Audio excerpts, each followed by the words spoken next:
جی السلام علیکم ناظرین، میں ہوں نظر عباس اندر سے۔ سر آج دو تین چیزیں آپ کی گفتگو کریں گے۔ ایک جوزفین گلبرٹ ہے، سابقہ امریکن انٹیلیجنس کی آفیسر ہے، ان کی ایک پریس کانفرنس ہے، ان کی ایک خطاب کرنے کسی جگہ پہ ہے، اس کا ذکر کروں گا۔ پھر جی ایس ٹی پلس کے اوپر بڑی بات ہو رہی ہے کہ عمران خان کے بچوں نے جی ایس ٹی پلس جو ہے وہ ہم سے لے لیا ہے پاکستان سے، اس کے اوپر بات کریں گے۔ انگلینڈ میں کیس ہوا ہے جو بچوں کے ساتھ، جو چھوٹے بچوں کے ساتھ جو زیادتی کرتے ہیں، جنسی زیادتی کے پیڈوفیلیا جنہیں کہا جاتا ہے انگلش میں، ان لوگوں کے اوپر کیس ہوا ہے یہاں پہ، اور یہ سمرسیٹ میں کاؤنٹی ہے، وہاں پہ ہوا، اور اس کے اوپر سے بات کروں گا۔ ایک بڑا خوبصورت بات کسی بندے نے کی ہے، جس بات جو اس میں اظہار ہوتا ہے، اس نے کہا جی کہ ایران میں جتنی بھی تیل مہنگا ہو جائے کوئی چکر نہیں، اس کے اوپر سی بات کریں گے۔ بلکہ اسٹیبلشمنٹ میں سہیل بڑائی صاحب نے کچھ باتیں کی ہیں کہ ان کے جو خدشات اسٹیبلشمنٹ کے، اس کے اوپر بات کریں گے۔ پہلے میرا خیال ہے اس سے 10 سال کے اس سے اسٹارٹ کرتا ہوں۔ ایک چھوٹا سا ویڈیو کلپ ہے ایک کسی انڈین کا، بڑا مزے کا۔ وہ انڈین جو ہے وہ بیچارہ وہ اپنے جذبات کا اظہار کر رہا ہے۔ یہ دنیا بھر میں مسلمانوں کے جذبات ہیں، یہ پوری دنیا میں مسلمانوں کی فیلنگز ہیں جو اس ایک کلپ میں آپ کو نظر آئیں گی، اس جملے میں پہ نظر آئیں گی، جو دنیا بھر کے مسلمان ریگارڈنگ شیعہ سنی وہابی تمام لوگوں کے یہ چیزیں۔ لیکن پاکستان میں آپ کو پتہ ہے کوئی شیعہ سنی کا مسئلہ بنانے کی کوشش کی جاتی ہے، وہ بھی کی جا رہی ہے، اور وہاں پہ سعودیہ کو اور حرمین شریفین کو مکس کر کے کچھ پروپیگنڈا کیا جا رہا ہے کہ ہم پر وہ میں جو اس بات پہ رہتا ہوں، میں آگے نکل جاؤں گا۔ وہ کہتا ہے جی کہ ایران جس طریقے سے امریکہ کو اس نے آگے لگایا وہ لتاڑ رہا ہے، اور جتنے بھی حملے کر رہا ہے، اگر ایک بیرل کا نا 10,000 کا بھی ہو جائے نا، $10,000 کا بھی ایک پیپا ہو جائے نا، تو مجھے کوئی نہیں، مجھے خوشی ہے، I'm fine with it۔ یہ ہے وہ فیلنگ۔ اس کو مہنگائی سے پرابلم نہیں ہو رہی اس بندے کو، اس کو خوشی اس بات کی لگی ہوئی ہے کہ امریکہ جو ہے اس کو جوتیاں پڑ رہی ہیں، امریکہ جگہ جگہ ذلیل ہو رہا ہے۔ یہ ہے وہ سینٹیمنٹ جو ایران کے ساتھ پوری دنیا کے لوگوں کے ہیں۔ اچھا جی آگے چلتے ہیں۔ جوزفین ان کا پروننسیشن تھوڑا سا مشکل ہے، جوزفین پہ رہ جاتا ہوں۔ سیکنڈ نیم جو ان کا ہے گیبیو سم تھنگ لائک دیٹ، اس کو چھوڑ سکتے ہیں، جوزفین پہ رہتے ہیں۔ جوزفین ہے جی امریکن انٹیلیجنس کی، یو ایس انٹیلیجنس کی سابقہ آفیسر ہیں۔ انہوں نے جو 160 بچوں کا مرڈر ہوا ہے، جو ان کو شہید کیا گیا ایران میں، اس کی تفصیل بتائی ہے۔ اس میں اس نے بتایا کہ جی ان کو ایگزیکٹلی پتا تھا، ان کو پتا تھا کہ یہاں پہ اسکول ہے، یہاں پہ جو ویڈیو کے جو راکٹ پھینکے گئے ان کے اندر کیمرے تھے، ان کیمروں سے دیکھا جا سکتا تھا، اور یہ ریکارڈڈ تھا، یہ ویل نون تھا، اور اس کے باوجود وہاں پہ حملہ کیا گیا۔ پہلا حملہ ہوا تو کیا ہوا، بچے ان کو ایویکویٹ کرنے کی کوشش کی گئی، بچوں کو نکالنے کی کوشش کی گئی۔ پھر دوسرا حملہ ہوا، وہ اپنا کسی ایک جگہ پہ اکٹھے کیے گئے بچے۔ اس قسم کی ساری اس نے ڈیٹیل بتائی، اور مجھے جو اس بات نے بہت زیادہ حیرت زدہ کیا، بلکہ حیرت کیا ہونی ہے، اب تو حیرت ختم ہی ہو گئی ہے، جو تکلیف سے بات وہ یہ تھی کہ اس کے مطابق، جوزفین کے مطابق، یو ایس جو انٹیلیجنس کے آفیسر، اس کے مطابق ان کو ایگزیکٹ پتا تھا، امریکہ اس کو ایگزیکٹ پتا تھا کہ یہاں پہ اسکول ہے۔ یہ ایک وہ ایسی چیز ہے، یہ وہ ایسی چیز ہے جو بڑی الارمنگ ہے۔ اور اس میں اس نے جوزفین نے آگے جا کے بتایا کہ ایپسٹین کی جو کلاس ہے، ایپسٹین کے جو لوگ ہیں جو معصوم بچوں کے ساتھ جنہوں نے جنسی زیادتیاں کی، اس میں ٹرمپ کا بھی نام آ رہا ہے، بے شمار اور لوگوں کے نام آ رہے ہیں، وہ ایک الگ تفصیل ہے، وہ ایک الگ سبجیکٹ ہے، اس کی طرف نہیں جاتے۔ لیکن میں جس پوائنٹ رکنا چاہ رہا ہوں وہ پوائنٹ یہ ہے کہ بچوں کا قتل، یہ بچوں کا جو قتل ہے وہ آپ دیکھ لیں کہ اسرائیل میں 22-23 ہزار بچہ مارا گیا، پھر یہاں پہ آپ دیکھ لیں کہ 600 کے قریب اسکولوں کو ٹارگٹ کیا گیا، 600 اسکولز ان ایران۔ یہ ایران کے اندر تقریباً 600 کے قریب کہا جا رہا ہے کہ اسکولوں کو ٹارگٹ کیا گیا۔ میرا جو پوائنٹ جو اب یہ ہے، جو ریسرچ بتا رہی ہے، جو چیزیں ہمارے ارد گرد ہو رہی ہیں، جو واقعات ہمارے ارد گرد ہو رہے ہیں، وہ یہ بتائی کہ یہ اسے کہتے ہیں نسل کشی، یہ آپ کے بچے مار رہے ہیں۔ ان کو لگ رہا ہے کہ ان کی مسلمانوں کی دنیا میں ایک ڈیبیٹ ہے جی، مسلمانوں کے 5-5 6-6 7-7 بچے ہوتے ہیں، ہمارے تو 1-1 2-2 ہوتے ہیں، اور یہ نسل بڑھ جائے گی، یہ مسلمان پوری دنیا پہ قبضہ کر لیں گے، ان کے بچے بڑھ جائیں گے، ان کے بچے بہت زیادہ ہیں۔ تو مجھے یہ لگ رہا ہے، مجھے یہ خدشات ہیں، مجھے کسی دوست سے بات ہو رہی تھی، اس نے اس میں بات کا اظہار کیا، مجھے لگا اس کی باتوں کو دم ہے، کیونکہ یہ بار بار اسکولوں کے اوپر کیوں حملے ہو رہے ہیں، یہ بار بار بچوں کو قتل عام کیوں کیا جا رہا ہے، یہ آپ کی جنریشن کو ختم کرنے کی کوشش کی جا رہی ہے، اور سسٹمیٹکلی کر رہے ہیں، اور اس میں اسرائیل بہت بڑا ہاتھ ہے اسرائیل کا۔ بچوں کو اور بوڑھوں کو لاغر جو لوگ ہیں جو کہ ہینڈی کیپ ان کو کہہ رہے ہیں یا اسپیشل ان کو کہہ رہے ہیں، ان کو امیونٹی حاصل ہوتی ہے، ان کو جنگ کے حالات میں ان پر حملہ کرنے کی اجازت نہیں ہے. کوئی دین اسلام کسی قسم کا کوئی بھی مذہب اجازت نہیں دیتا، انٹرنیشنل لاز اجازت نہیں دیتے. ہاسپٹل جو ہوتے ہیں، اسکول جو ہوتے ہیں، ان کے اوپر حملہ کرنے کی اجازت نہیں ہے. لیکن آپ دیکھیں گے کس طریقے سے ان کو ختم کیا. پہلے ایک بم مارا جاتا ہاسپٹل میں، ہاسپٹل ختم، اور اس کے بعد آپ کو بم مارا جاتا بچوں کے اسکولوں پہ، انفراسٹرکچر پہ، اس کو تباہ کر کے آپ کے پاس آپ کے ٹریٹمنٹ کا جو ادارہ ہے یا وہ جگہ ہے جہاں پہ آپ نے زخمیوں کو لے کے جانا ہے یا اموات کو لے کے جانا ہے، وہ بھی ختم کیے جاتے ہیں. یہ ایک سسٹمیٹکلی کیا جا رہا ہے. اور مجھے اس میں کوئی شک نہیں ہے کہ یہ مسلمانوں کا قتل عام جو بچوں کا جو خاص طور پہ جو بات ہے وہ یہ ہے، اتنی خطرناک بات ہے کہ یہ بچوں کو ختم کرنے کی ایک سازش جو ہے، نسل ختم کرنے کی سازش ہے. یہ ہماری اولادوں کا، ہمارے بچوں کو مارنے کا جو پلان ہے یہ بڑا واضح نظر آ رہا ہے. اور ایسے موقع پہ ہمارے بہت سارے جو لوگ ہیں جو سوچنے سمجھنے والے ہیں، جو یہ سمجھتے ہیں کہ ہمارے اپنے نسلوں کا جو بندہ سوچتا ہے یا آنے والے وقت کو سوچتا ہے، اس بات کو یہ سوچنا ہے کہ دنیا کس طرف جا رہی ہے. اور آپ اندازہ کریں گے جوزفین بات کرے گی. جوزفین کون ہے؟ کرسچن. کہاں پہ ہے؟ امریکہ میں. یہ کھڑی ہو کے بات کرے گی. اسپین کا پرائم منسٹر کھڑا ہو کے بات کرے گا. آئرش پرائم منسٹر کھڑا ہو کے بات کرے گا. ہمارے کو کیا موت پڑی ہوئی ہے؟ ہمارے کون سے جو لیڈر آ رہے تمام کے تمام کو موت پڑ گئی ہے، تمام کے تمام کو. ہم نے لوگوں کو ہم نے کیا کہنا؟ ہم تو اپنا دیکھنا جی. اپنے ہمارے کیا پوزیشن؟ ہماری پوزیشن یہ ہے کہ ہمارے ساتھ ظلم زیادتی ہو رہی ہے اور ہم لیٹے ہوئے. اچھا سر، آگے چلتے. انگلینڈ میں ایک بڑا کیس ہوا. اس میں کچھ 7 کے 8 بندے ہیں غالباً، اگر میں غلطی نہیں کر رہا تو 7-8 بندے ہیں اور سارے کے سارے گورے ہیں. یہ کسی ایشین کا کیس، آکسفورڈ میں ایشین کا کیس بنا تھا. چھوٹی بچوں کے ساتھ گرومنگ کا گینگ ان کو کہا جاتا ہے. اور معصوم بچوں کے ساتھ جنہوں نے زیادتی کی، انڈر ایج کے ساتھ جو زیادتی کی یا ان کے ساتھ جنسی تعلق پیدا کرنے کی کوشش کیا، ان کی جو پاکستانی تھے تمام اخبارات میں تصویریں تھیں ان کی، تمام جگہوں پہ ان کو دکھایا گیا کیونکہ وہ رنگدار لوگ تھے. لیکن یہ جو کیس ہے سمر سیٹ میں ہوا ہے، اس کا کسی کو کانوں کان خبر ہی نہیں ہے. پوری میڈیا نے کیوں اٹھایا نہیں اس خبر کو؟ پورے میڈیا میں کئی خبر آپ کو نظر نہیں آئے گی کہ گورے اس کام میں انوالو ہیں. یہ وہ نسلی تعصب آپ کہہ لیں یا ہمارے خلاف جو رنگ والے لوگ ہیں ان کے خلاف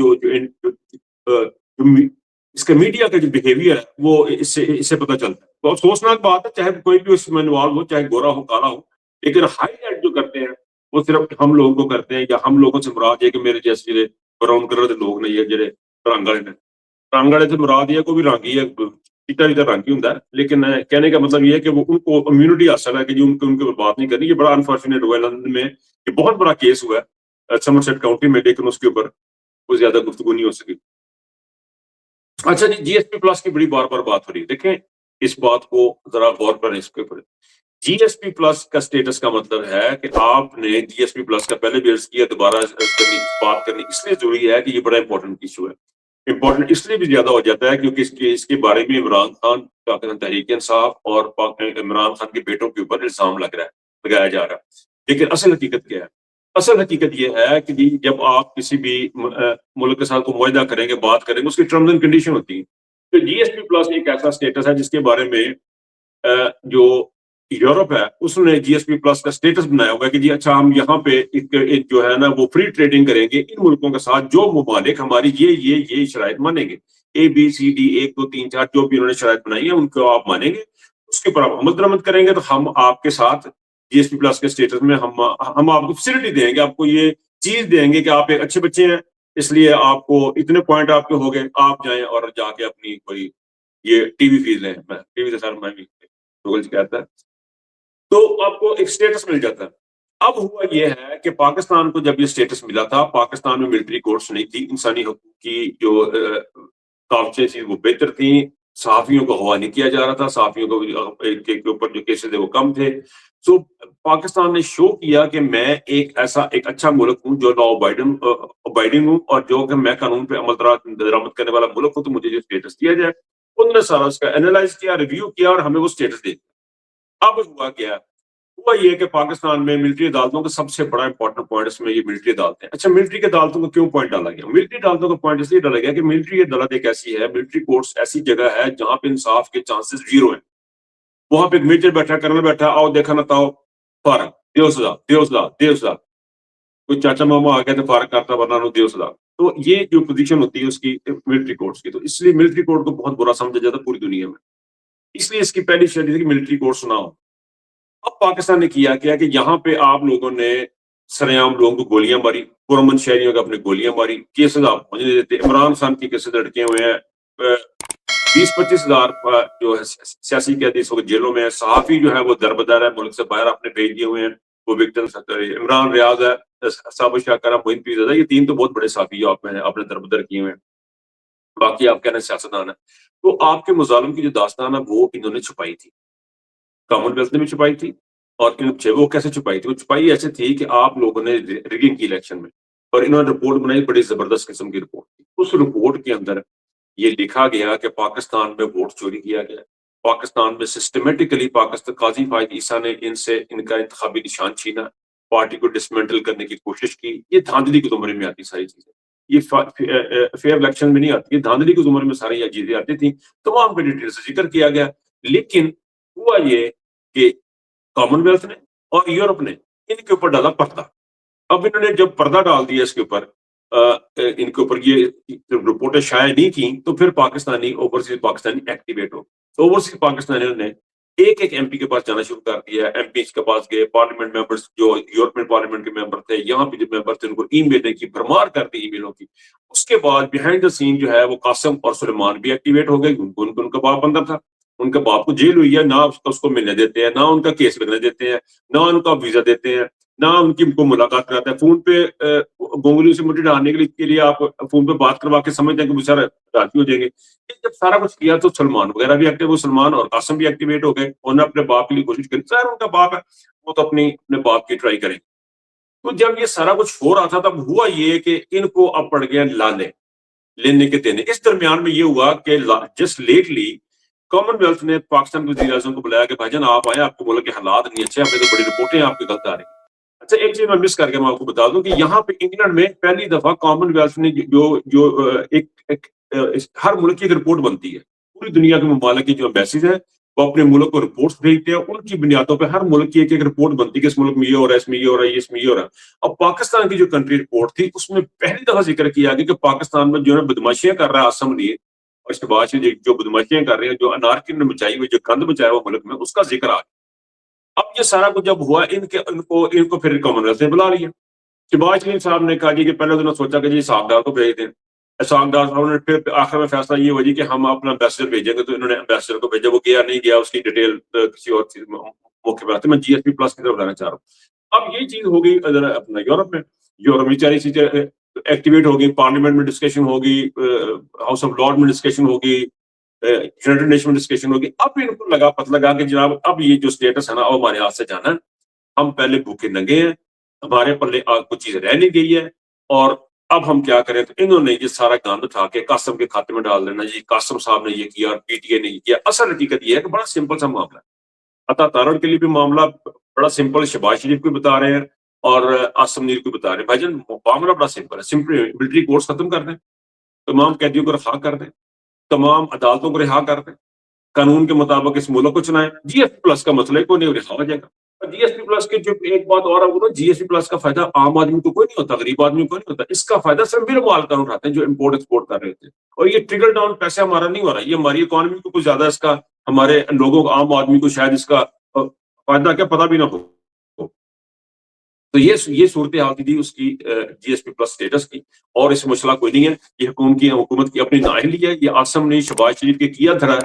اگر پاکستان کا کسی بھی انٹرنیشنل اسٹیج پہ، کسی بھی انٹرنیشنل مقام پہ جو اگر کچھ نقصان ہوگا، اس کو ذمہ دار صرف اور صرف آصم منیر اور آصم منیر ہوگا، کیونکہ شہباز تو ذاتی طور پر صرف لیڈر ہے۔ اچھا سر آگے یہ سہیل بڑائی صاحب نے کہا جی کہ اسٹیبلشمنٹ کو دو باتوں کا خطرہ ہے۔ دو باتوں کا خطرہ یہ ہے کہ ایک تو اسٹیبلشمنٹ کو یہ خطرہ ہے کہ جی اگر عمران خان باہر آئے گا تو ہمارا سوال شروع ہو جائے گا، اور اگر وہ باہر آئے گا تو سوال شروع ہوگا، اور دوسرا یہ کہ وہ ہمیں معاف نہیں کرے گا۔ دیکھیں جی بڑا سمپل سا کوشچن ہے سہیل بڑائی صاحب، آپ کے لیے بھی اور تمام لوگوں کے لیے، سوال تو آپ کا شروع ہو گیا، یہ بات کرنا کہ سوال شروع ہو جائے گا یہ تو آؤٹ آف کوسچن ہے، یہ تو سوال شروع ہو گیا، ہم عمران خان کو اندر رکھیں یا عمران خان کو باہر رکھا ہے۔ پاکستان کی جو ادارہ ہے اسٹیبلشمنٹ نام کے اوپر جو فوج کا جو ادارہ ہے اس کا زوال شروع ہو گیا، اب آپ کی ریکوری ناممکن ہے، آپ نے ایک دفعہ ملک توڑا، اسٹیبلشمنٹ نے ایک دفعہ ملک توڑا، جرنیلوں نے ایک دفعہ ملک توڑا پاکستان کو، اب جو ہے ان کے لیے پاس کوئی اور آپشن نہیں ہے کہ واپس چل جائیں. باقی رہ کے عمران خان کے باہر آ کے عمران خان معاف نہیں کرے گا. عمران خان اپنے کیے ہوئے ہر چیز معاف کر دے گا، ہر چیز اپنی معاف کر دے گا، اس بات پہ اب یقین رکھیں. لیکن جو قوم کے ساتھ ہوا ہے وہ کبھی معاف نہیں کرے گا. اس کی صرف وجہ یہ ہے کہ اگر اس نے معاف کرنا ہوتا ان کو یا کوئی ایسی بات ہوتی تو خود باہر چلا جاتا ہے. وہ اپنے بندوں کو چھوڑ کے، اپنے لوگوں کو جیل کے اندر چھوڑ کے باہر نہیں جانا چاہ رہا. اس بات کا ثبوت ہے کہ عمران خان کا جینا مرنا پاکستان کے ساتھ ہے، اٹھنا بیٹھنا پاکستان کے ساتھ ہے. رہ گئی اسٹیبلشمنٹ تو آپ سر بالکل ختم ہو چکے ہیں. اب آپ کا بالکل بھی کوئی ریوائول نہیں ہے، نہ اس کا سہیل براج جیسے لوگوں کا مستقبل ہے اور نہ پاکستان کے جرنیلوں کا مستقبل ہے. اپنا بہت خیال رکھیے گا. اللہ حافظ.